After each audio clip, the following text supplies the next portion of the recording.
The HAART aortic annuloplasty devices offer a new simplified and standardized approach to aortic valve repair.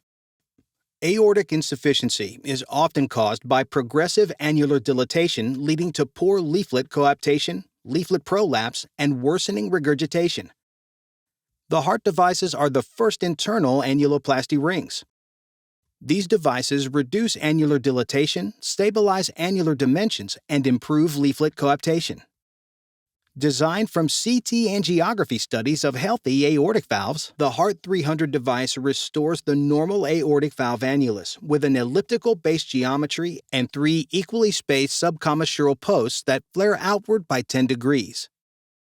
The spherical HAART Sizers assess the leaflet free edge lengths and determine the appropriate annular dimensions for effective leaflet coaptation based on the size of the leaflets themselves.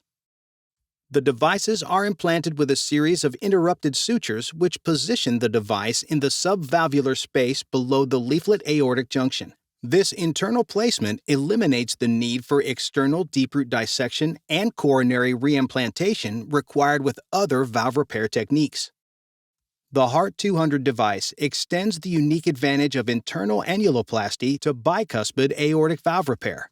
With the circular base geometry and 180-degree subcommissural posts, the HAART 200 device simplifies bicuspid aortic valve repair by creating a symmetric valve geometry and recruiting leaflets to the midline for improved coaptation. Together, the HAART aortic annuloplasty devices provide a comprehensive system and single reproducible technique that is applicable to all clinical presentations of aortic insufficiency. To learn more, visit discoverheart.com.